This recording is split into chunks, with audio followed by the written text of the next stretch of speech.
Muito bom. Então, começando oficialmente aí com vocês, boa noite. Estou vendo que tem bastante gente, né? Chegando cada vez mais gente.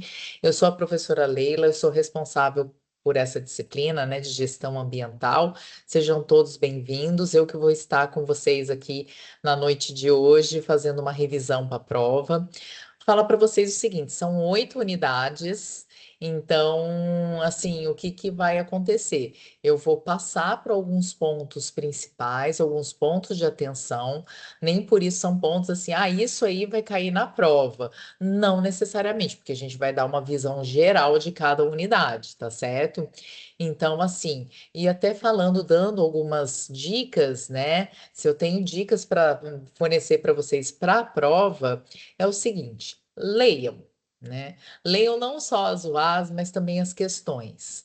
Normalmente as questões vêm com estudos de caso, vêm com gráficos, tabelas, né? E precisa uma leitura muito atenta, porque é isso que pede depois uma das competências para o gestor, a gestora empresarial, é essa leitura, essa atenção a detalhes, né? Não pegadinhas, mas assim, a análise do cenário, tá certo? Então é isso, pessoal. Vou compartilhar aqui minha tela com vocês, e daí a gente começa aqui.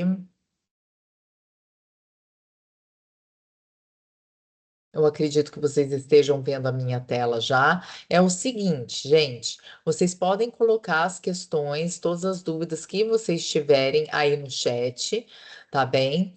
E é o seguinte, as dúvidas que vocês tiverem com relação ao que a gente está conversando, né? E aí, o que que eu vou fazer? A cada final de UA, que eu apresentar algum UA, eu fecho a minha apresentação e vejo o chat de vocês. Por quê? Quando eu estou nesse modo apresentação, eu não consigo ver. Alguns colegas até têm dois computadores, eu acompanho pelo celular, não é o meu caso. Então, assim, vamos combinar dessa forma, né? Assim, que vocês tiverem de dúvidas aí a respeito do assunto que está sendo tratado, aí eu finalizo a apresentação da unidade e falo com vocês, tá certo? Vamos lá então para a nossa revisão da P1 de gestão ambiental. Lá, opa, vamos lá. Então, gente, a unidade um, ela é uma unidade histórica, né? É uma unidade ali que tem ali alguns conceitos principais, alguns contextos, né, para vocês entrarem aí nesse mundo da gestão ambiental que é tão importante ali para as organizações, para nós, né, como pessoas ali. Então, vamos lá. A evolução das questões ambientais. Isso, gente, para, né, como que ali está até falando, né, da biosfera à tecnosfera, como a humanidade transformou o planeta e criou novos desafios ambientais.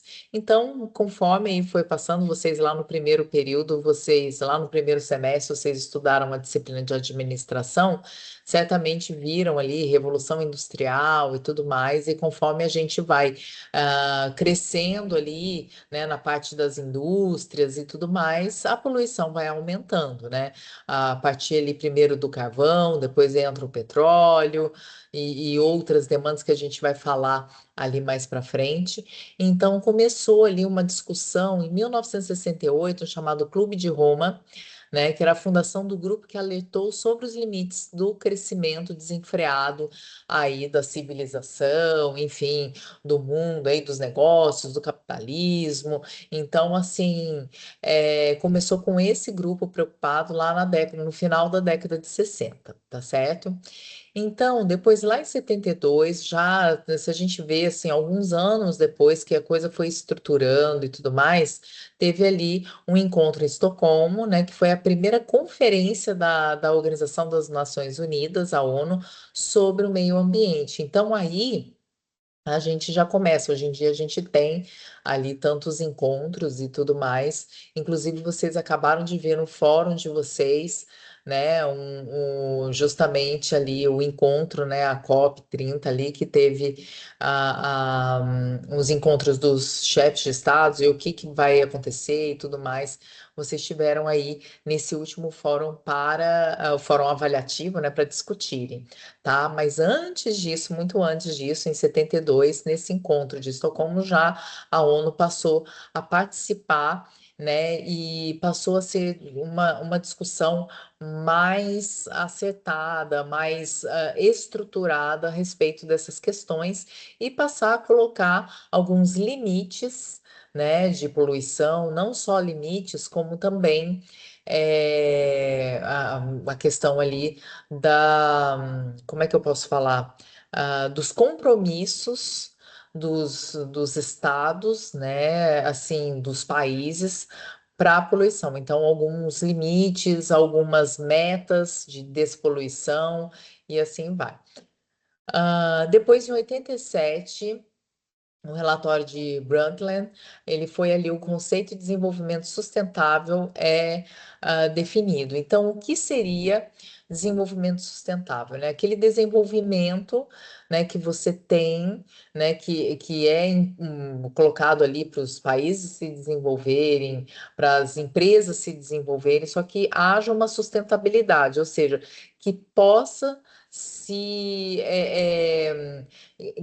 que possa crescer e seja, como que eu posso dizer assim, sem a mesma palavra, que seja, que tenha o seu próprio sustento? Assim, se você tira algo da natureza, você repor isso, né? Então, isso é ser sustentável, né? Você tira ali, você corta a árvore, você colhe alguma coisa, ou você faz mineração, como é que você vai conseguir fazer com que essa tua produção tenha essa sustentabilidade, né? Então, assim, tem esse desenvolvimento que não seja tão prejudicial à natureza, ao meio ambiente como todas as águas, enfim, né? Se você tem, né, a questão da mineração e tudo mais, a gente teve algumas tragédias aí há poucos anos, né? Isso aí não é apenas, né, a questão da extração de minérios e tudo mais, mas toda a poluição de solo, de água, ar também, né? Que, como eu disse, a gente vai ver mais para frente aí, tá certo? E aí, em 92, tem a Eco 92, isso que eu me lembro, né? Eu já estava ali com 12 anos, né? Eu me lembro muito bem desse evento da Eco 92, que foi no Rio de Janeiro, né? E foi uma grande conferência ali histórica com 178 países. Então, foi bastante, assim. Foi ali que começou, inclusive, né, esses compromissos principais, assim, já começou a discussão lá em 72, a Eco 92, ela começou, né, a fazer essas conferências com mais países e a combinação, as negociações a respeito do que fazer, né, com o desenvolvimento versus o meio ambiente, tá certo? Então, nós temos aqui alguns conceitos, né, que é a biosfera, tecnosfera e sociosfera, né? A biosfera seria o natural da vida, o espaço natural da vida, né? Eu já volto aqui, né, pessoal, para explicar um pouco mais, vou passar para as outras aqui. A tecnosfera, estruturas criadas pelo trabalho humano, e a sociosfera, sistema de instituições desenvolvido pela humanidade. Então, nós temos assim, a biosfera é tudo que tem da natureza, certo? Tudo que é natural, inclusive o nosso próprio corpo, as florestas, enfim, tudo que é natural, tudo que tem aí no nosso planeta, que não foi construído pelas nossas mãos, certo? É um pouco diferente aí da tecnosfera, né? Que são ali as estruturas já criadas pela gente, já criadas pelo ser humano, tá certo? Como as fábricas, casas, avenidas, enfim, aí é tecnosfera, vem de tecnologia aí, né? Mas a gente pode entender como, inclusive, uma cadeira e tudo mais como tecnologia, tá certo? Então, não é a tecnologia que a gente vê hoje, de computadores e tudo mais, mas, assim, as estruturas que criamos, tá? Dentro dessa biosfera.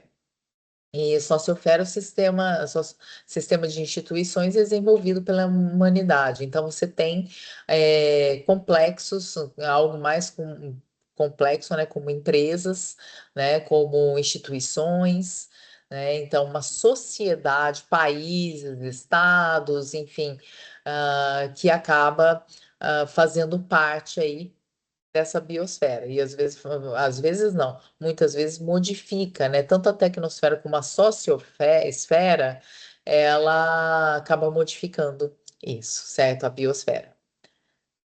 Bom, então, alguns recursos naturais e crescimento populacional. A gente faz esse contraste aí, né?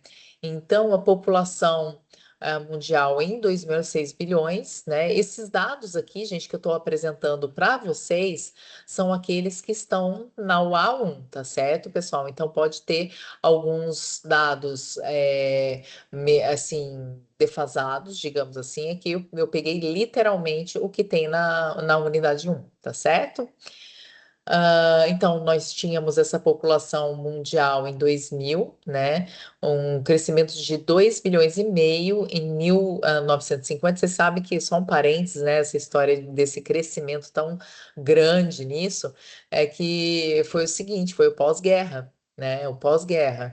E até, inclusive, assim, as pessoas voltaram, né? Os homens voltaram para casa, né, retornando ali para suas namoradas, esposas, noivas e tudo mais. E aí surgiu a geração baby boomer, né, que teve um boom de bebês. Então, por isso ali o crescimento populacional tão grande, né?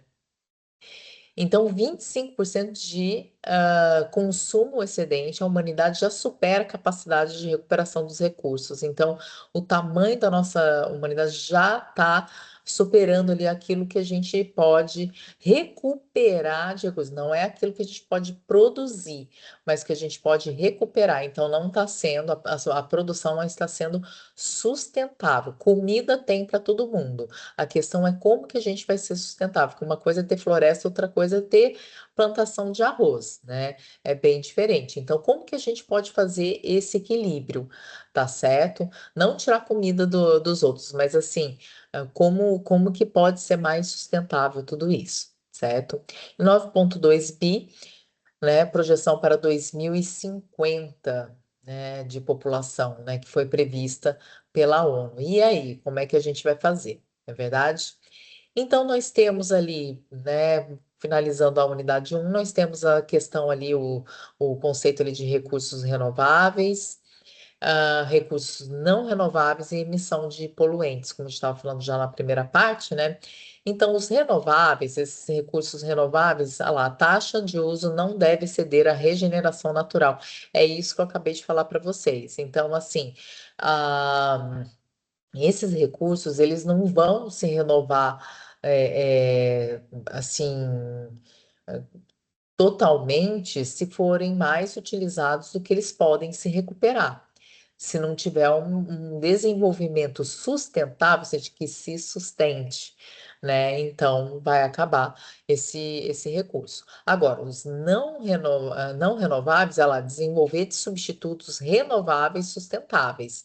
Então, assim, são aqueles recursos que a gente não tem como, se gastar aquilo ali, não tem como a gente recuperar mais aquele tipo de recurso, tá certo?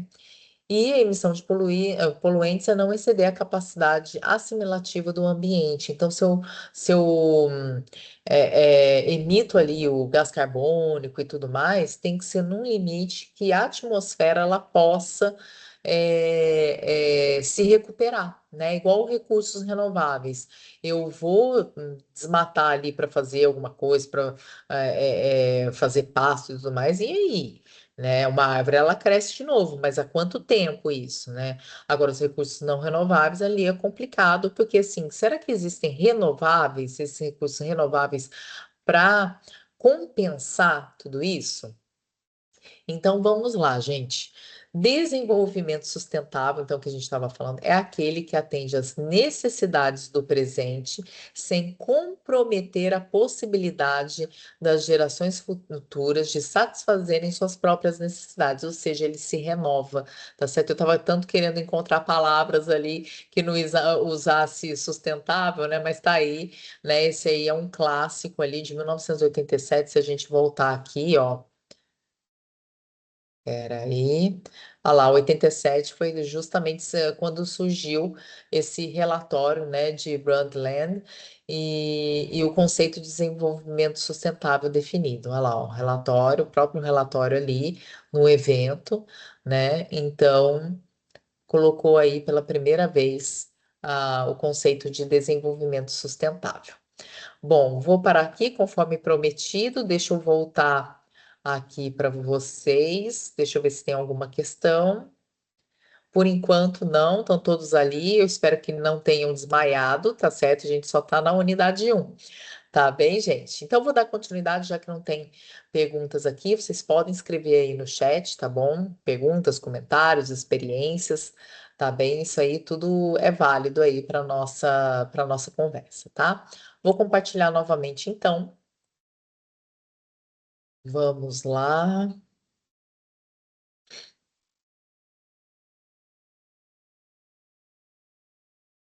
Vamos para a agenda 21. Deixa eu colocar aqui em modo de apresentação. Pronto.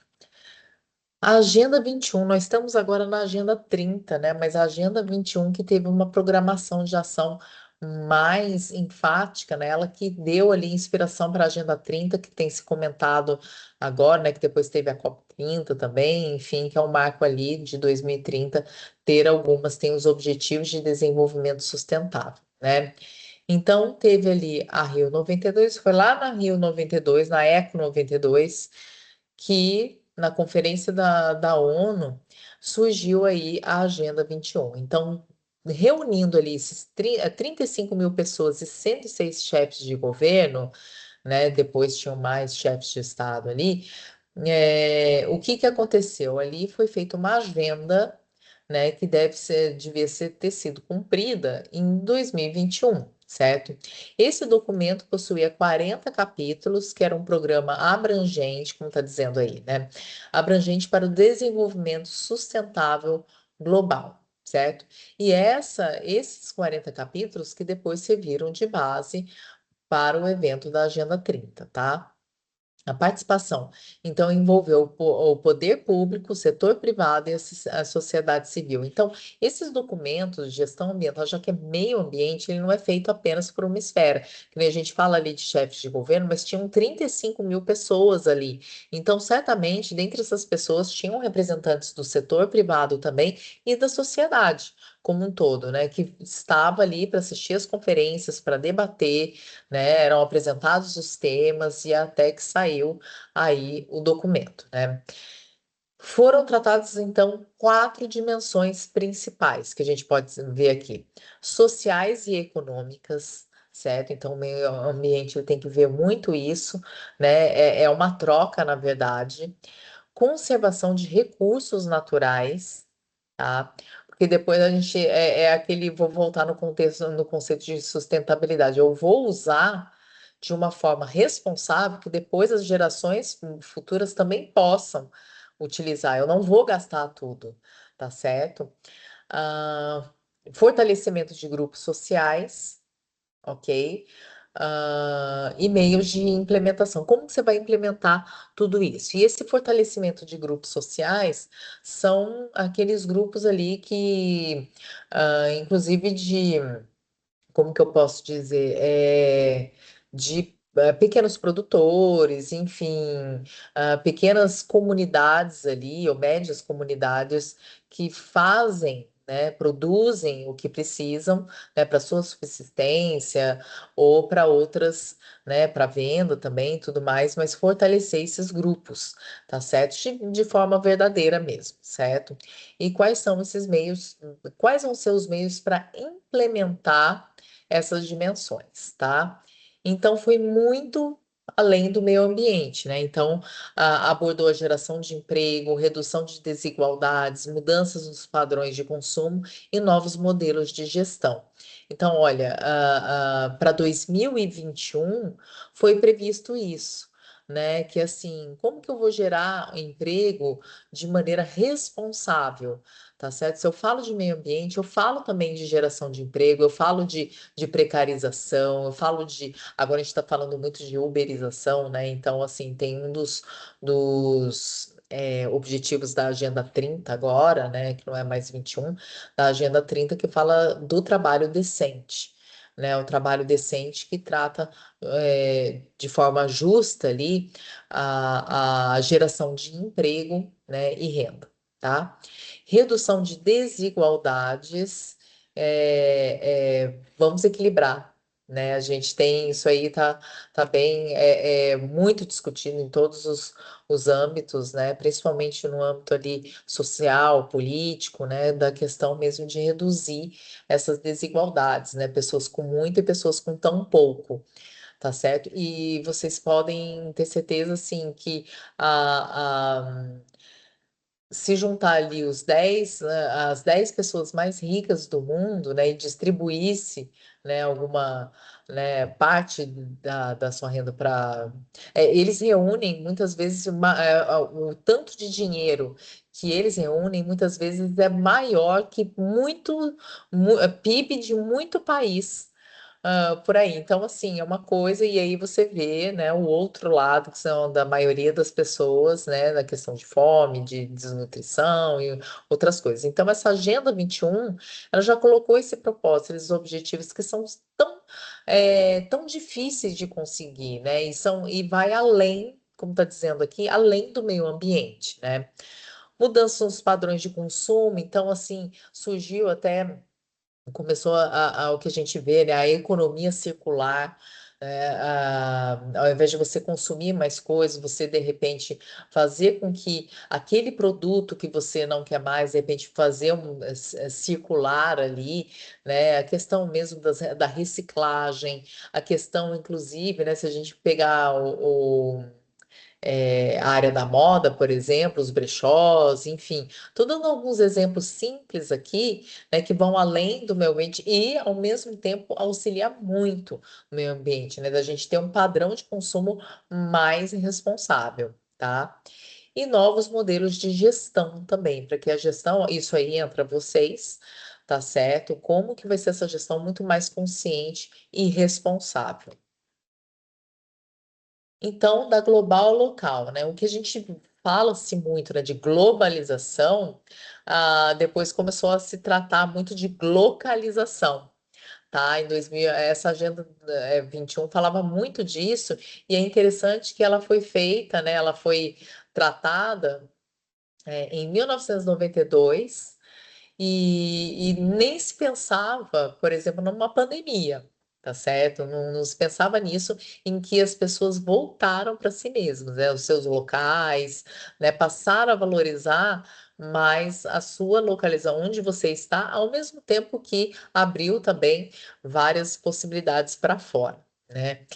Então, nós temos a Agenda 21 Global, que é o documento base da Rio 92, com diretrizes mundiais, tá certo? Para todos os países, e a Agenda 21 brasileira, né? Que é o Planejamento Participativo Nacional entregue em 2002, certo? Aí é interessante vocês, para quem se interessa, né? Principalmente pela política, o que eu estou falando política, que é uma ciência, né? Como ciência e não como algo partidário, mas quem tiver essa curiosidade, querer saber, né, tem esse planejamento participativo nacional na internet, em 2002, até para ler mesmo o que será que a gente já conseguiu conquistar, o que falta ainda, isso porque a agenda era para 2021, né?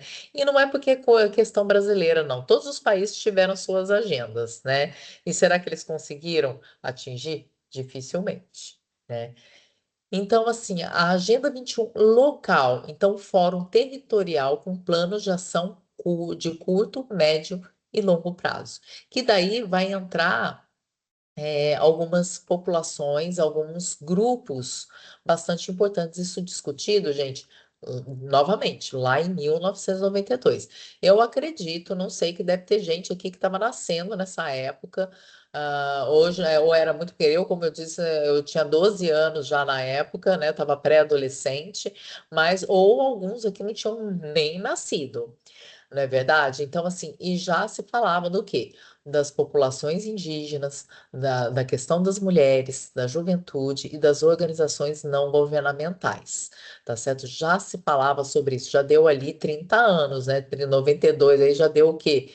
34 anos? Olha só, já faz mais de 3 décadas que está se falando a respeito desses assuntos.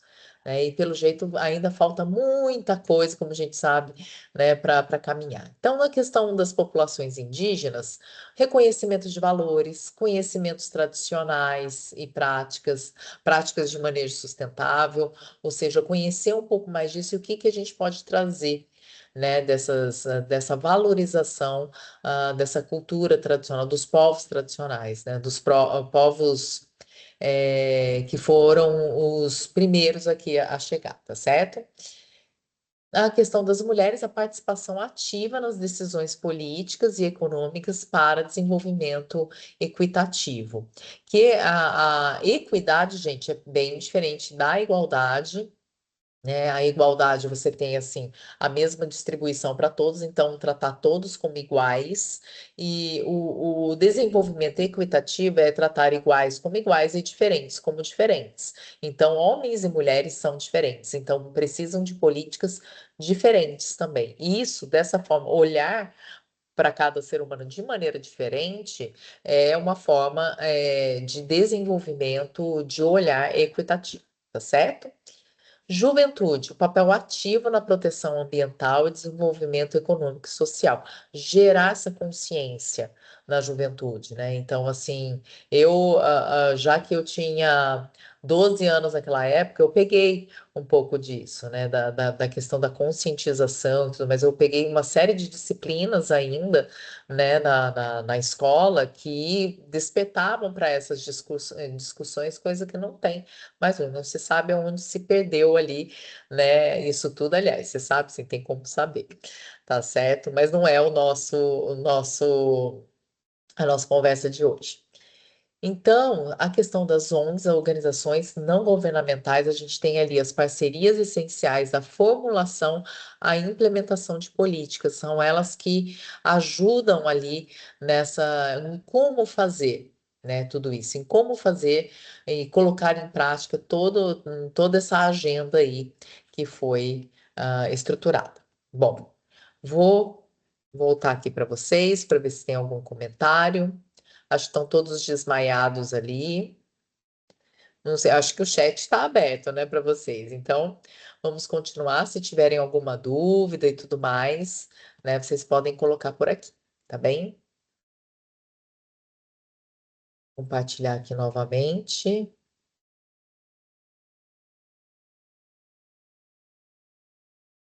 E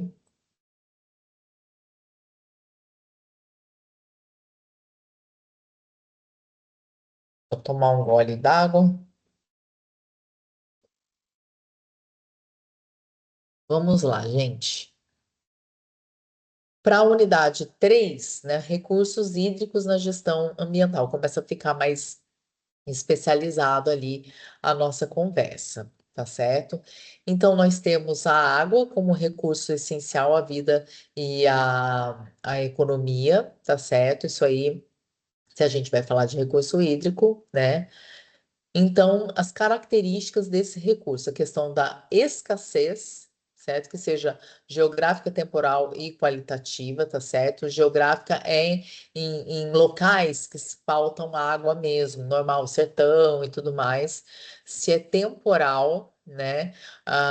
Se é de tempos em tempos, né? A geográfica, por exemplo, deserto. Né? Se é temporal, em determinados locais, vamos supor, algum lugar que é ali, né, na época de seca, vai baixar o rio e tudo mais, e depois volta, né, sazonal ali. E qualitativo em termos de qualidade mesmo, no sentido de como está aquele recurso hídrico no entorno ali de organizações, de empresas, né, de fazendas, enfim, né, como está a qualidade que tem sempre que estar medindo ali, tá? É um recurso vital e é um uso múltiplo, né? Agricultura, indústria, consumo humano, né? Então, tem todas essas variáveis ali. Então, gente, quais são os impactos ambientais do uso da água, né? Os principais usos no Brasil, né, tem até um gráfico, né, que apresenta bem isso, não sei, Deixa eu ver aqui. Não, não é aqui, é um outro capítulo que tem. Deixa eu só ver aqui uma coisa. Tá certo. Principais usos. O principal ali é irrigação, certo? Irrigação ali de plantações e tudo mais, cerca de 60, mais ou menos 63%. Isso na época ali quando foi escrita, né, e publicada a OA3, tá certo? Abastecimento humano é 18%, indústria 14%. Então, assim, eu não vou parar muito nesses números, né, que assim, são conscientizadores, né, dá uma discussão também, né, inclusive de questão, assim, de que seja discussão no fórum, enfim, em sala de aula. E aí, tem alguns tipos de uso que é consultivo, né, ou não consultivo, né, de comprar consumo ou não, né, para processos dentro da indústria, né, você vai consumir isso, né, a parte que seja irrigação e tudo mais, né, ou na parte como é que fala? De processamento mesmo de empresas e tudo mais. Impactos, né? Poluição, como a gente já sabe, né, esgoto, produtos químicos, nutrientes ali, né, que não é para ter na água, certo? E aí acaba dando risco à saúde e aos ecossistemas. Então, o meio atmosférico e a importância aqui a gente já vai direto já, né, já emenda aqui. Tanto a parte aqui, que é ver de água e impactos ambientais, como também o meio atmosférico e importância, né? Então, se a gente for recuperar lá, porque a gente teve isso em geografia há muito tempo, quando a gente era, né, estava na escola ainda, não na faculdade, no ensino superior, a atmosfera é um conjunto de gases que envolve a Terra. E aí tem os principais gases aqui, nitrogênio, oxigênio e tudo mais, né? O ar em si, né? Que tem outros gases, e também tem o CO2, né? O gás carbônico. É essencial para a vida e regulação do clima, tá? Por isso que a gente fala, né? O buraco na camada de ozônio, né? Isso gera ali o aumento da temperatura e tudo mais. Nós temos ali conhecidas as alterações causadas por atividades humanas, tá? Principalmente industrialização, carros, né? Combustíveis gerados ali por combustíveis fósseis, enfim.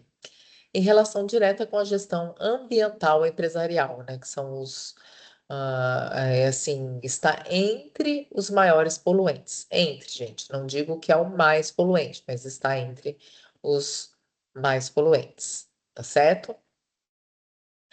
Vou emendar, como essa foi rapidinho, vou emendar aqui na unidade 4, né, que a gente vai falar. Eu vou passando, gente, tem aqui vários itens, então eu vou passando de forma assim mais objetiva, comentando o que que vocês precisam ali estar atentos, né? Eu já fiz os slides com esse objetivo, né, para vocês estarem atentos a alguns conceitos, é muita coisa, tá certo? Então, assim, esses aqui são pontos ali principais, mas não se baseiem nisso apenas para o estudo da prova que vocês vão fazer, tá certo?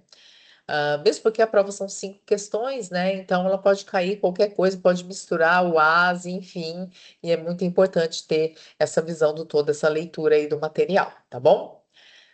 Bom, os impactos ali que nós temos na mudança climática, que é o efeito estufa, fenômeno natural intensificado pela geração, né, de gases e tudo mais. Então, assim, esse efeito estufas é gerado pelos gases principais ali, CO2, CH4, N2O, enfim. São esses gases principais e as causas, como eu já falei para vocês, combustíveis fósseis, desmatamento, agropecuária, como eu disse, também a questão da industrialização das indústrias, elas acabam sendo um dos principais poluidores, mas não é o mais. Nós temos ali a agropecuária também como grande responsável, assim como o desmatamento e os combustíveis fósseis, né, que a gente usa ainda muito nos veículos, tá? Então, a partir disso, né, desse efeito, né, e dessas causas, temos ali os impactos principais, que é aquecimento global, né, que é bastante discutido aí nos encontros de meio ambiente. Eventos extremos, como secas e enchentes, a gente vê também constantemente e muitas vezes fora de época, né? Muitas vezes a gente via janeiro, a época típica ali de enchente, vamos supor, porque é época de chuvas, agora a gente não tem mais isso tão regulado, né? De repente você vê setembro acontecendo isso, julho acontecendo isso, então justamente, né, são essas mudanças climáticas que gera o quê? Impactos econômicos e ambientais, pelas perdas ali, né? Não só na economia, como também no meio ambiente. Bom, antes de ir para 5, deixa eu ver se tem algum comentário aqui. Pelo jeito, não. Então, eu vou voltar aqui. Prontinho. Se a gente falou do ar e da água, agora o meio terrestre, né? Que o objetivo aqui, então, dessa unidade 5, né, é compreender os impactos do uso e ocupação do solo na gestão empresarial, incluindo aspectos legais, econômicos e ambientais. É uma unidade bastante extensa, né, que vocês precisam estudar. Por quê? Questão de prova? Não. Na verdade, vou fazer um parênteses para vocês, que eu não lembro quais são as unidades que caem na prova, porque essa prova eu fiz no semestre passado. Eu construí a prova no semestre passado, não me lembro, eu tenho que olhar de novo a prova para ver o que cai, gente. Por isso que eu falo para vocês do todo aqui, é uma revisão para a P1, uma revisão ali das 8 primeiras unidades, né? Se a gente for pegar ali o primeiro bimestre de aula, tá certo? Então, ó, quando eu falo nessa questão, porque estava, inclusive, essa questão do meio terrestre, os impactos dessa ocupação do solo e tudo mais, na gestão, e vocês futuros gestores, gestoras, têm que estar muito atentos a todo esse conteúdo e também, né, a essa gestão aqui, né? Vamos lá, então. Principais aspectos ambientais. A gente tem tanto a erosão agrícola como a mineração, certo? Então, para vocês terem uma ideia, esses dados, novamente, esses dados são da UA, tá, gente? Eles estão lá exatamente da unidade de aprendizagem, tá bem? Então, São Paulo perde 200 milhões de toneladas de terra anualmente, né? Isso devido à erosão agrícola. A gente não está falando de mineração, tá certo? Então, pela erosão agrícola, aqui, pastos e tudo mais, né? Plantações, tudo. Então, essa perda de nutriente do solo. E aí se joga nutriente e vai ali. Quando é plantação, até tenta-se, né, usar mais nutrientes ali, até para, como é que fala? Mudar ali o tipo, né, de produto que está se fazendo e tudo mais, né? Mas quando é agropecuária, a coisa é triste, não tem como. A recuperação daquilo ali é bem complicada, né? Então, tem a perda de nutrientes do solo, a poluição de rios e lagos, tá? E custos de reposição elevados. Então, se você for falar de sustentabilidade, aqui na erosão agrícola, ela é bem complicada, tá certo? Se a gente for ver assim nessa questão aqui, né, que depois tem até as regulamentações e tudo mais, é bem complexo, tá? Porque não pega só solo, como também pega a parte que a gente já viu aí de água, né, recursos hídricos, tá certo? Por outro lado, né, a mineração, né, que faturou ali 108 bilhões em 2009, deve ter faturado muito mais agora, né? Degradação da vegetação. Olha só, tem até uma figura aí, essa figura é de inteligência artificial, tá certo? Mas é bem realista, né? Do que acontece com o entorno ali da mineração. Temos então a degradação da vegetação, contaminação de águas, eu falei isso lá no comecinho, né, da nossa aula, lá no princípio, né? E existe o PRAD obrigatório, né? Que é assim, é uma, como é que fala? Esqueci a palavra, gente.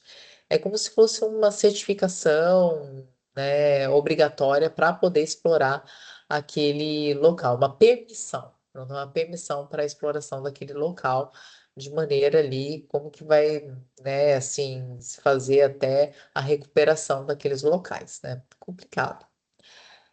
Disposição de resíduos, né? Então, nós já vimos ali erosão agrícola, a mineração e agora os resíduos, que isso aí a gente tem muito a ver com o negócio, né? Aliás, a gente tem a ver com tudo isso, né? A gente está dentro disso.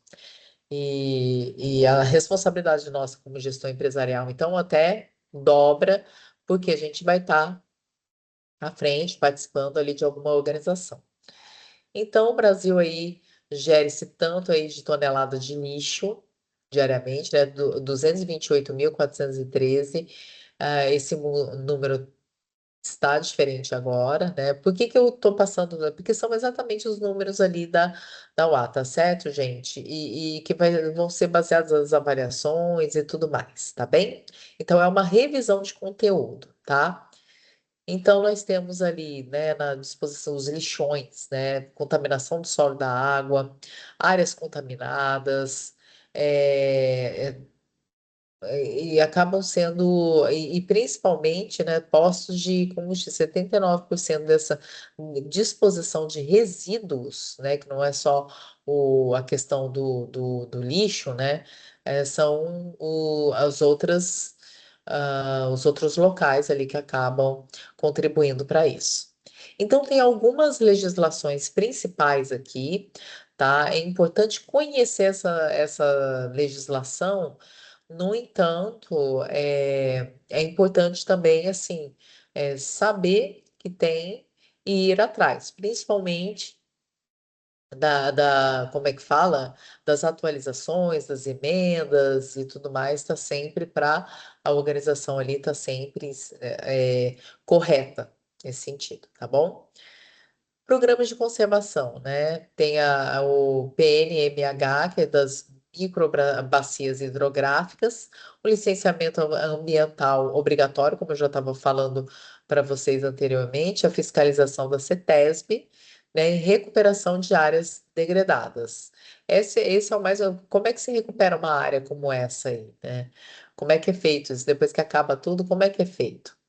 Como é que consegue fazer como é que ela era antes ou muito próximo daquilo? Complicado, né, pessoal? Deixa eu ver aqui. Pronto, nenhum comentário. Acho que todos, vocês estão ali, acho que ligaram que foram, né, já que está aqui. Sobre lei ambiental. Então, Jaqueline, como eu falei para você, para vocês, né, eu fiz essa prova no semestre passado e acabei de entregar as provas do semestre.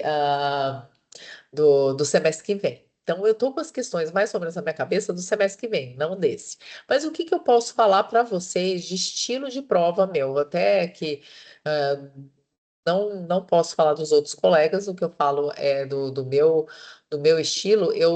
Se a gente vai falar de legislação, eu coloco a lei ali, certo? Coloco a lei, coloco coisa, e certamente para vocês compararem, assim, é um estilo muito que eu faço, que até é o estilo do ENAD mesmo, né? Não sei se a turma de vocês vai fazer ENAD, mas, assim, uma coisa que eu faço bastante é fazer essa comparação aí, né? Colocar a legislação, colocar um estudo de caso, vamos supor, de uma mineradora e tudo mais, você coloca ali uma comparação, você pega ali uma Natura, por exemplo, que sempre gosta de vender aquela imagem maravilhosa e tudo, mas não é bem assim, e aí você coloca a legislação ali como é que tá, faz uma comparação crítica e tudo mais, você pega uma Vale, por exemplo, tá certo? Então, eu jamais vou falar assim, gente, aconteceu isso, isso, isso, qual é a lei? Por favor, se tem lá para consultar, né? Se de repente tem uma internet ali para consultar e tudo mais, aparecer a lei aí, você baixar a lei, ler, coisa, por que que eu vou ficar perguntando decoreba de lei? Tá bom? Então, Jaqueline, eu não me lembro das questões, não sei, mas normalmente, tá? Eu não faço essa. Exatamente, mas como eu disse, gente, é uma dica aqui que eu dou, assim, das provas que eu faço. É tudo modelo ENAD, né? Como eu já falei também, tem gráfico, tem tabela, enfim, tem notícia, aquela coisa toda. Agora vocês acordaram, né? É muito legal isso falar da prova. Aí tudo, né? Ainda começam as manifestações, né? Com certeza. Mas assim, gente, essas revisões são muito importantes para vocês ficarem atentos ali, né? O que está sendo dado e tudo mais, e que vai cair na prova. Tá certo, pessoal? Então, por isso que eu estou dando das 8 unidades, né? São 5 questões, gente. Então, como eu falei assim, não vai cair 8, pode cair, porque eu posso, numa questão 2 juntar duas, né? Falar do meio terrestre e falar dos recursos hídricos, por exemplo, né? Pode acontecer. Todo mundo com medo da prova. Ótimo quando a professora confirma o estilo. Sim, é esse. E eu falei lá no comecinho para vocês. Leiam, façam com calma. Tá bem? Faço com calma. Eu gosto muito de trazer, como é que fala? Notícias atualizadas, né? De repente eu posso fazer uma comparação, assim, já que a gente está na Agenda 30 já, fazer uma comparação com o clássico ali, que deu o start ali, que é a Agenda 21 que vocês estudaram e tem que estudar mesmo, tá certo, pessoal? Então, assim, leiam com calma. Inclusive quando tiver figuras, não tiver gráficos, tá certo? Eu tô falando isso do estilo que eu prego. Isso aí, outra disciplina que eu sou responsável é a OSM, Organização, Sistemas e Métodos, que é do terceiro semestre. É o mesmo estilo, tá certo? É o mesmo estilo. Então, que é o estilo do ENAD, que é uma prova que, como eu disse, eu não sei se a turma de vocês vai ser obrigada a fazer, que é o ENAD que dá aquela nota pro curso, que o nosso curso é a nota 5 e tudo mais, aquela coisa toda. Então, é o mesmo estilo. Porque daí, se vocês caem lá no ENAD ou num concurso público, vocês não vão estranhar tanto, tá bom? Agora vamos lá. Vamos voltar aqui. Ai, vamos voltar. Até a 8, gente. A gente já tá na 6. Tá certo? Diminuir aqui.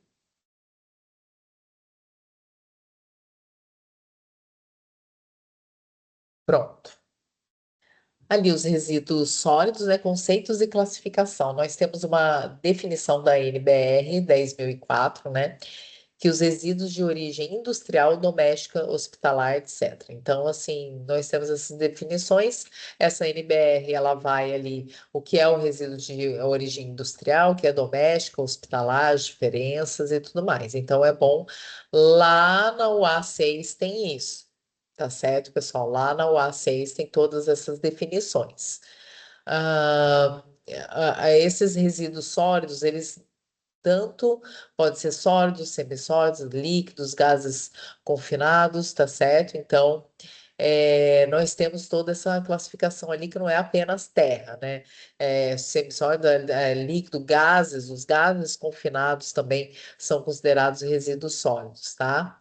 Então, tem algumas classes aí que são os perigosos, os não inertes e os inertes. São não inertes aqueles que não vão, eles vão se movimentar, eles não ficam num lugar só. E os inertes, eles estão ali, parados ali, né? São resíduos ali, mas não vai fazer tão mal, certo? A origem pode ser urbana, industrial, da saúde e construção civil. Então, é aquilo, a urbana é aquela que a gente gera, por exemplo, em casa, nas lanchonetes, restaurantes e tudo mais.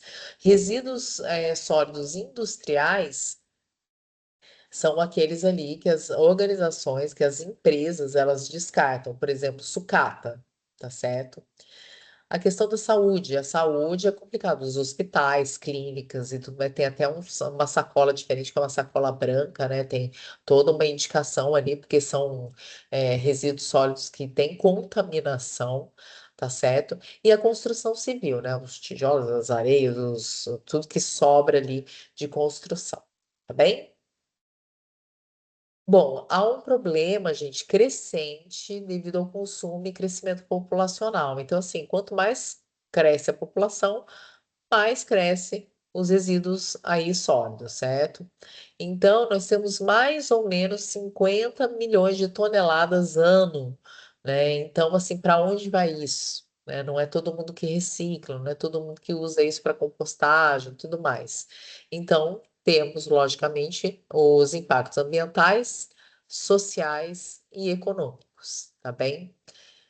Gestão envolve, né? O que que envolve ali? Redução, reutilização, reciclagem, recuperação. Ok, já que vocês gostam de falar de prova, como eu disse, gente, realmente eu não me lembro o que vai cair nessa prova de você. Até eu fiquei curiosa agora, né? Porque eu não me lembro. Mas assim, se tiver ali, né? Eu estou pensando ali numa questão dessa geração de resíduos sólidos, né? Certamente vai aparecer ali, né? Uma questão, um problema ali, um estudo de caso real de um hospital, né, que tem problemas ali para descarte, né? O que que envolve ali, né? O que que o hospital precisa cumprir e planejar para que seja bem descartado. Aí você tem ali reduzir, primeiramente, né? Reutilizar daí é complicado. Eu dei um exemplo ali, vamos passar para a empresa civil, que é melhor, porque o hospital não dá para reduzir isso, não dá para reutilizar, ó. É isso, ó, gente. Se tem algum gestor hospitalar aqui, ó, vai se virar, ó, vai virar, ó lá, redução. Não tem como reduzir, gente. Como é que vai reduzir resíduo hospitalar, né? O negócio é um encaminhamento decente, né? A reutilização, nem pensar como é que você vai reutilizar a agulha, não é verdade? Reciclagem. Aí, pessoal, tem que ver muito bem como é que fica. Realmente não tem como, e tem até lugares específicos para descartar esse material, tá certo? E recuperação, tá? Então, é bem complicada essa análise ali da questão do lixo hospitalar. É muito diferente, como eu falei, da construção civil, né? Reduzir ali, de repente, não impactando como é que fala, a construção em si, mas o que que pode ser feito para administrar melhor, né, desperdício. Né, que a gente sempre fala, cimento, desperdício de cimento, de tinta e tudo mais. Então, como pode reduzir nesse sentido, né? De reduzir desperdício, tá? Reutilizar, enfim. Vocês podem ter certeza, assim, numa questão como essa aí, aparece algum caso de alguma empresa que foi multada e tudo mais, o que que ela precisava fazer, né? Qual o desafio que ela tem ali para fazer? Aí tem as alternativas e vocês vão pensar nessas alternativas. Pensa comigo, gente, só a leitura disso, você vai ver uma série de alternativas ali. Imagina só eu falando que um hospital pode fazer tudo isso. É só ler, é um hospital, certo? Você não vai poder fazer isso, tá certo? Agora, se é uma empresa de outro ramo, automobilístico, por exemplo, e tudo mais, aí sim. Ou então, se for uma confeitaria, né? Aí vai. E aí a importância da legislação e responsabilidade compartilhada, a preocupação da legislação aí com vocês, né? Certamente não há uma pergunta a respeito disso. No entanto, gente, para quem aqui pensa em fazer concurso público e tudo mais, muitas vezes a legislação ela pega, viu? Principalmente nessa área ambiental, ela pega bastante. Não é estilo da minha prova, mas pega muito em concurso. E ENAD eu já vejo porque eu me inspiro inspiro as minhas questões lá, não vejo especificamente, mas em concurso tem. Bom, gente, deixa eu ver aqui se tem comentários. Aqui. Professora, resíduos urbanos podem ser considerados CO2, CO gerados pelos veículos automotores, certo? Sim, sim, com certeza. Resíduos urbanos podem ser considerados como esses gases emitidos pelos veículos, tá certo? Até inclusive algumas empresas e tudo mais, né, que emitem ali algumas, como a gente falou de postos de gasolina, por exemplo. tá certo? O resíduo dele e a contaminação ali. Ah, aqui, a Juliana. Ah, cadê? A Juliana, o Rafael tinha falado antes, peraí. Peraí. Eu não sei tudo. Ah, não sei onde que foi essa. Ó, o Guilherme falou, professora, desculpa, eu esqueci de tirar print do slide da UA5. Pode voltar um momento rápido, por favor. Qual deles, o primeiro ou o segundo? Eu volto lá, tá, Guilherme? Mas assim, de qualquer forma, tá gravado aqui, tá? Só você ver ali. Uma coisa, meu Deus do céu, onde que eu vou achar, né? Tá bom, mas eu volto lá rapidinho, espero não esquecer. Professor, geralmente resíduos hospitalar são incinerados? Sim. Tá bem lembrado, Rafael. Muito obrigada, viu? Muito obrigada pelo que me deu um branco danado. Isso aqui, porque é um monte de assunto. Valeu. No consultório onde eu trabalho, o lixo é coletado por uma empresa terceirizada e vem com um comprovante de incineração. Incineração. Exatamente. Obrigada, Juliana, também. E a taxa é bem salgada. Pois é. Tá certo, então, ótimo. Ah, tá, não sendo a Andressa, que não sendo banca da FGV, eu já fiz muito concurso da FGV, é doído mesmo, viu? É triste. A Vunesp também é bem dolorida, viu? Então pensem no pior, tá, gente? Pensem no pior. Não na minha prova, né? Mas nesses lugares. Cadê o assim? Vamos ver. Tem esse aqui, acho que é esse aqui que você está falando, né? Aqui, vou deixar 3, 2, 1. Aí tem o outro também que é só o título. De qualquer forma, deixa eu ver se ele tirou o print já, gente. Espera aí. Muito bom, Guilherme, ele tirou.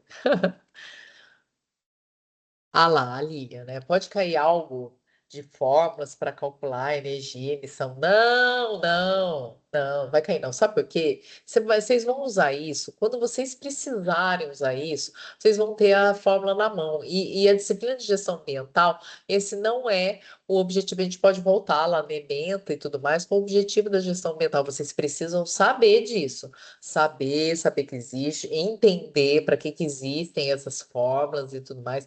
Mas esses cálculos não caem, tá bom, pessoal?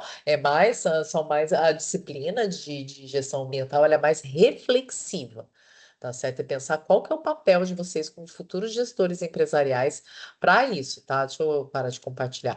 Não sou anjo, não. Você vai ver lá, minha prova tem 7 páginas, tá bom? Dá risada demoníaca, né? Não, é assim, porque tem bastante. Por que isso, gente? Porque tem os textos, tem os gráficos, cai bastante gráfico, tá? Eu gosto de um gráfico, de uma tabela, né? Porque vocês vão precisar fazer, como é que fala? Vão precisar disso, assim, fazer essas análises. Tá bom? Vão precisar fazer essas análises. Por isso que elas são analisar, exatamente, Lilian. Tá? Cálculo normalmente não é porque vocês também têm um monte de disciplina que cai cálculo. É contabilidade, né? Na matemática e tudo mais, e outras disciplinas mais que caem bastante. Uma administração financeira, por exemplo. Aí vocês estão lá com as fórmulas de vocês. Mas a gestão, o objetivo aqui da disciplina de gestão ambiental, ela é mais reflexiva, tá certo? É mais reflexiva. Se caísse, por exemplo, não cai, mas se caísse uma fórmula, vocês podem ter certeza que pedir para você, tá, explique então esse resultado, né? Justifique esse resultado, por que que ele deu isso, reflita sobre esse resultado, tá bem? 7 páginas, então, não, deve ser uma 5, tá? Que eu tô lembrando de 7 aqui, é porque tinha os cabeçalhos lá, o gabarito e tal, tá bom? Eu não sei se eles reduzem o tamanho da letra, né? Porque daí fica com menos, né? Bom, já vimos isso aqui. Vamos lá, tá acabando aqui. 7, então, gestão da água e do ar. então, a gestão ambiental empresarial focada em recursos hídricos e atmosfera. Então, esse é o objetivo aqui da unidade 7. Nós temos esses problemas. Percebam, gente, os conteúdos, eles acabam um complementando o outro, porque, por exemplo, sobre escassez de água e efeito estufa, a gente já falou. Só que aí, aqui a gente está falando mais sobre gestão, tá certo? Se lá atrás a gente falou, deu um panorama geral do que da escassez de água, como é que ocorre, o efeito estufa e tudo mais, né? Então aqui é sobre a gestão, como por exemplo o reuso da água, né? Então muitas organizações, ó, percebam, gente, ó, a reflexão aqui reuso da água, você vê ali, nossa, 100% reutilizável, daí muitas empresas utilizam isso como um marketing, né, como algo, né, isso não quer dizer que ela faz mais que a obrigação dela e que isso só faz economizar um monte, tá certo? Eu lembro uma vez, assim, quando eu dando essa disciplina, tem um vídeo do Sebrae que é bem interessante, que é uma empresa que faz bolos que mandam para o supermercado, sabe aqueles bolos que a gente vê ali, a gente acha que é a padaria do supermercado que faz, na verdade é uma empresa, né, que faz de confeitaria, não sei se são todos supermercados, tá, gente?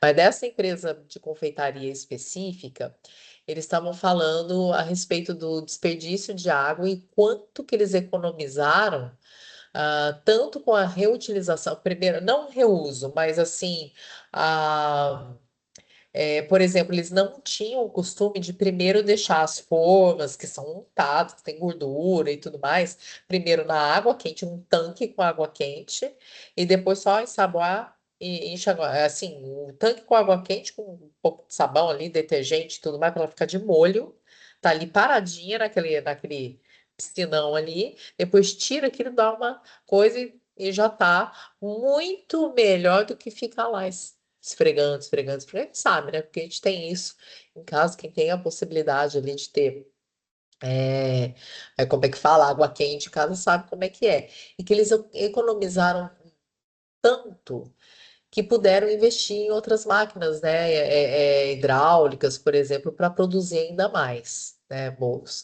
E teve uma outra parte também da reciclagem de papel, que todas as embalagens que vinham no papelão, eles juntavam aquele papelão, vendiam e aquilo com o dinheiro dessa venda do papelão, eles compravam o café da manhã dos funcionários. Né, olha só, então assim, olha que legal a empresa. Não, assim, ele acabou, né? Você não tinha café da manhã para os funcionários, agora tem, né? Oferecem isso para eles.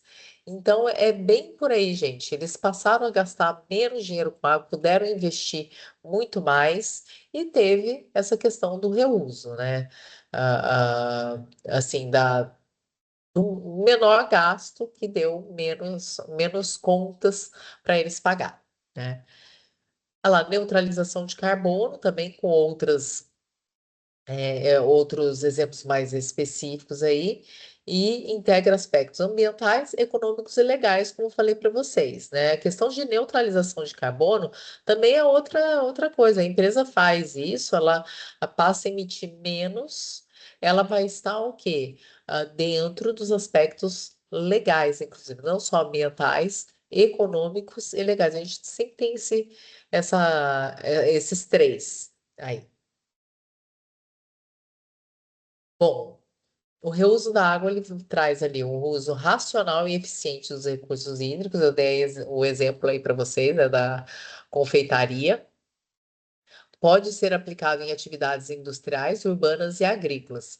A gente, até voltando nesse exemplo aí, né, a gente pode usar bastante de confeitaria, né, assim, até aproveitando a Páscoa, né, que foi.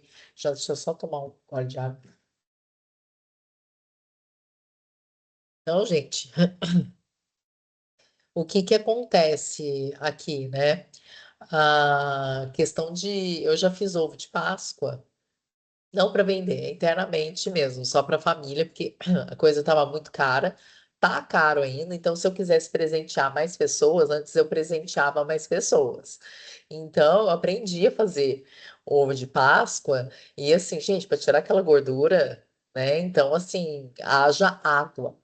Então, se você tem ali água quente ali para ajudar, é muito melhor. Não sei se tem alguém especialista aqui em ovo de Páscoa, confeiteiro, confeiteira aqui, mas é bem por aí, né? A mesma coisa, assim, quando você lida com óleos, né, de carro ou da indústria, como manutenção de alguns equipamentos, é tudo por óleo, né? Como é que você vai limpar aquele resíduo, né? Ah, vou usar um detergente forte. E aí, o sabão, para onde que vai? Né? No caso da confeitaria lá, e até o caso quando eu fazia o ovo de Páscoa, você gasta menos sabão também. Se você joga tudo na água quente primeiro, você gasta menos sabão, então é menos resíduo ali para a água, tá certo? Então, benefícios ambientais, ambientais, econômicos e sociais. Isso aí acabou não aparecendo porque não é, a legalidade ela não é um benefício, é uma obrigação, né? Se a empresa não cumpre, ela vai ser multada. Então, ambientais, redução de capacitação de captação e poluição, tá certo? Então, essa é a obrigação da empresa, tá certo? Nós temos aí a redução de custos e maior competitividade na parte econômica, como eu contei para vocês da outra, da confeitaria lá, que elas passaram a investir em novos equipamentos e a crescer, e sociais, geração de emprego, melhoria na imagem empresarial. Isso é excelente. Se você melhora a imagem da empresa, até inclusive em embalagens estão usando isso, né? Questão do pacote reciclável e tudo mais, amigo da natureza, né? Estão usando isso porque muitas pessoas, como a mudança de consumo, né, que a gente falou lá atrás, lá na Agenda 21 e tudo mais, a mudança dessa conscientização do consumo, então tem aí a melhoria da imagem empresarial que acaba retornando isso em mais clientes e alternativa diante da escassez hídrica, né? Então, arrumar algumas alternativas que podem substituir a água. Bom, nós estamos aqui na última unidade, deixa eu ver aqui. Esses gráficos podem cair, são análise de dados mesmo sobre uma situação. Exatamente, Andressa. É dado sobre assim, a análise de uma situação, com certeza. E depois responder, né, as alternativas ali e analisar com base nesses gráficos, tá? Aqui, na minha empresa, quando teve adequação para ISO 9001, colocaram aquelas torneiras automáticas igual de shopping, redução de custo muito alta no final das contas. Sim, sim. E aí a empresa falou, ó, certificada ISO 9001. Que bom, que bom. Mas assim, ela fez porque ela queria certificação, tá certo? E a redução de água aqui, ó dinheiro, tá certo? Então não existe, gente, não existe empresa boazinha, sempre tem uma. Não, que bom que teve. E aí a gente espera, né, que essa redução traga ali melhores salários, que traga ali mais empregos, ou então que a partir do crescimento da empresa, né, se ela vai crescer com essa economia que ela está fazendo desses recursos, né, que tomara que reinvista nesse sentido. Ah lá, o Rafael. Na gráfica de trabalho, usamos a água do ar-condicionado para fazer lavagem do verniz à base de água das máquinas. Olha só, que bacana. Então vai se reinventando. Olha, eu acho muito bom quando vocês trazem esses exemplos assim do trabalho de vocês. Deu uma bela economia de água usando a água que era jogada fora. Isso mesmo, muito, muito bacana. Aí, genial, fora o uso de painel solar, que hoje está bem mais comum, e era para estar mais barato, mas aí a gente vê alguns impactos, alguns obstáculos para que esteja mais comum e mais acessível para as pessoas, tá? A linha, né? Professor, faço uso de spray secante de unha no meu trabalho. Ele é poluente, tipo um CFC? Sim, sim, Lilia. Sorry. Sabe o que é uma coisa que a gente pode pensar, tá, gente? De repente, aqueles, não sei, sabe assim, aquele negocinho que tem uma luz azul? mas você coloca as unhas assim, que ele serve para secar também, certo? Então, ele é tudo que é de coisa até para tinta e tudo mais, ele tem. Aqui. A luz UV, isso mesmo. Aquela luz ali. Acho que o meu pulmão tá cheio disso. Ai, pior. Ou então, isso aqui, né? Faz abanar e tá tudo certo. Aí gera, né? Gera vento e tudo mais. É bom, brincadeira, gente. Mas assim, é perigoso para você, inclusive, né? Se você não usa uma máscara, com certeza, bem lembrado isso. Bem lembrado. É, aqui a Jaqueline, professora, sobre a questão de escassez de água, como fica a questão das IAs e dos data centers? Piora, ou já está surgindo alternativas? É muito bem lembrado, Jaqueline. Inclusive, eu estou lembrando aqui de uma questão que eu fiz sobre isso. Agora eu não me lembro se é para a prova do semestre que vem, se é para a prova de vocês, entendeu, gente? Mas é utilizado sobre isso e ainda, né? Certamente já estão estudando alternativas, mas ainda está horrível, sabe? Assim, para manutenção são litros, milhões de litros de água para a gente estar aqui nessa aula hoje. Cada vez que a gente usa também uma inteligência artificial e tudo mais, muito bem lembrado, Jaqueline, assim, o tanto de gasto, né? Não trata aqui nessas nossas UAs, porque elas são um pouco mais antigas, mas se eu não me engano, também numa delas tem naquele E Agora, José, sabe, no finalzinho da coisa, tem algo falando sobre isso. Não sobre inteligência artificial, mas sobre data centers, tá? No canal do GMPAD, onde ficam normalmente as lives e tudo mais, deve ter lá ainda uma live muito bacana que o professor Érico Pagotto fez sobre Big Techs. Não só ele fez, como eu fiz também, junto com ele.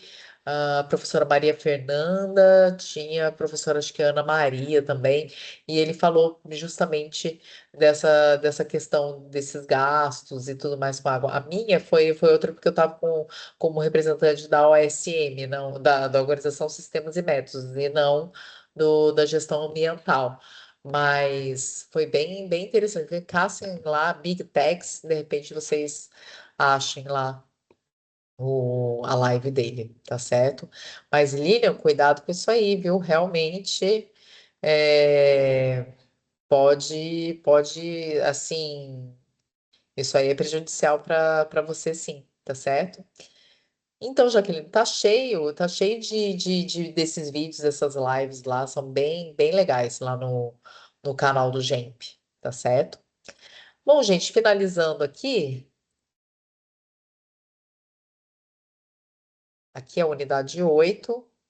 Vou até dar um exemplo para vocês. Eu falei para vocês de gráfico, né? Aqui, ó.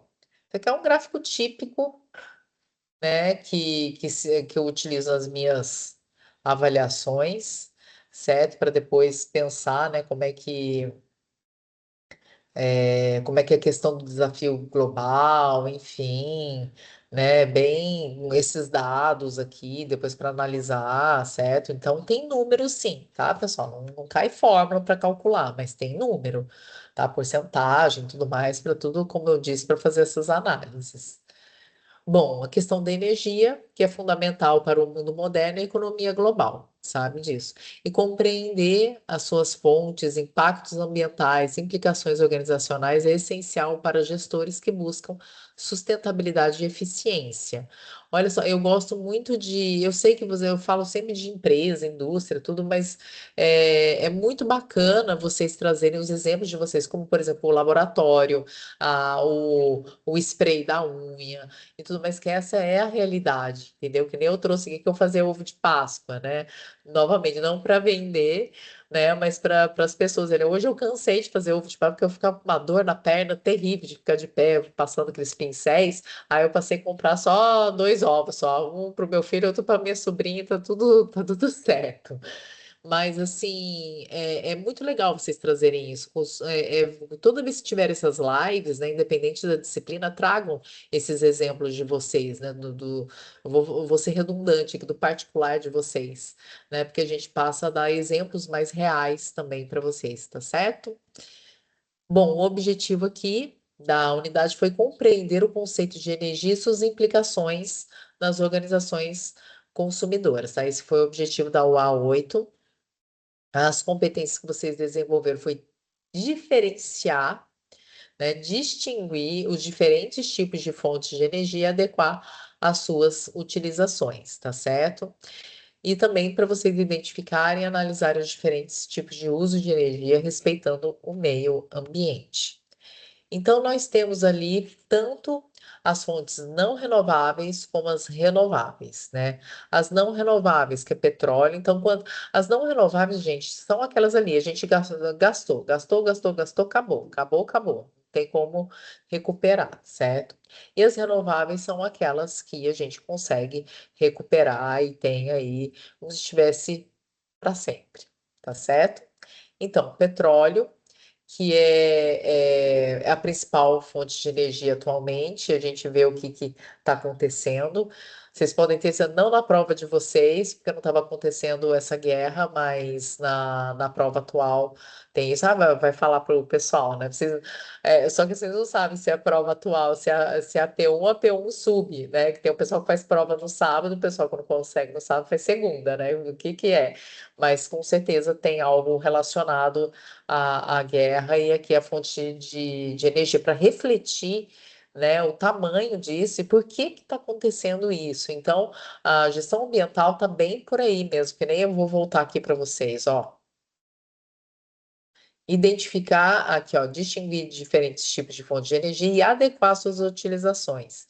Identificar e analisar diferentes tipos de uso de energia respeitando o meio ambiente, né? Então, esse respeito ao meio ambiente também tem uma forma, né? Até inclusive, gente, fazendo parênteses aqui, a gente fala da hidroeletricidade, da energia solar, eólica, biomassa. Todas essas fontes de energia renováveis, vocês podem ter certeza que o estudo delas, para aplicação delas em equipamentos, em automóveis, nas casas e tudo mais, está muito mais adiantado do que está. Isso tudo por causa do quê? Do petróleo, né?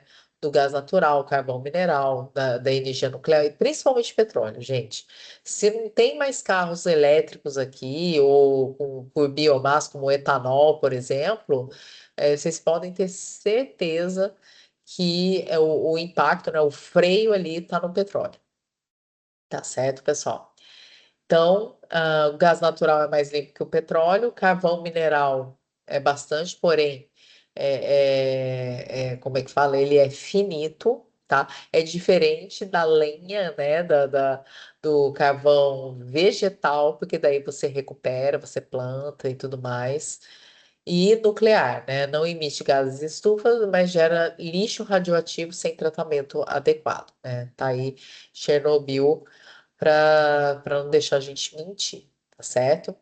Então, aqui nas fontes renováveis, as hidrelétricas são 76,6 da capacidade brasileira. É limpa, mas alaga grandes áreas, né? Então, você tem toda uma mudança ali na paisagem, né? No ambiente ali onde essas hidrelétricas são construídas, né? Tem um impacto bastante grande. Ah, assim, a fonte solar, né, que é renovável e limpa, só que daí tem as construções, né, dos equipamentos ali que vão fazer essa circulação, aí, essa possibilidade, né, de geração de energia, solar. A eólica, que inclusive poderia estar mais, né, eólica do vento, né, que poderia estar mais adiantada no Brasil e no mundo, mas tem esse impacto aí, principalmente do petróleo, que não deixa, né, entrar ali. E a biomassa, que a gente conhece bastante pelo etanol, biogás, lenha, que pode causar desmatamento. Ela é renovável, mas a gente tem que preocupar com isso. Todas as fontes de energia, né? E vocês podem reparar que as renováveis são menos poluentes do que as não renováveis, tá certo? Então, nós temos alguns dados aí, né, de potencial hidrelétrico, como já falou ali, a participação da capacidade instalada, né, o etanol, né, porque a gasolina brasileira também tem etanol. E o desafio global, para a gente finalizar aqui, a eficiência energética é fundamental para o desenvolvimento sustentável. O Conselho Mundial de Energia promove discussões sobre novas tecnologias limpas e economicamente viáveis para atender a demanda crescente dos países emergentes. Tá certo? Então você tem aqui todo o gasto aqui do que se faz, né? Assim como eu disse, esses gráficos aqui caem bastante na prova para vocês analisarem, né? Já que aqui o petróleo e o carvão são os mais utilizados, né? Qual o impacto disso? Enfim, né? São questões ali típicas ali de prova, tá certo?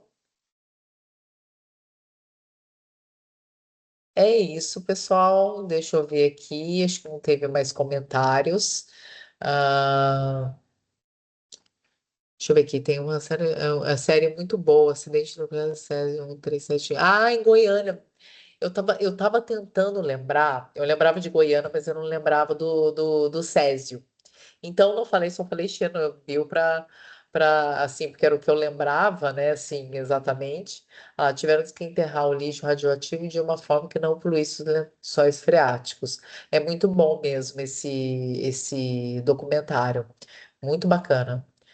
A gravação é o seguinte, eu vou fazer, né, vou baixar esse vídeo, tá bem?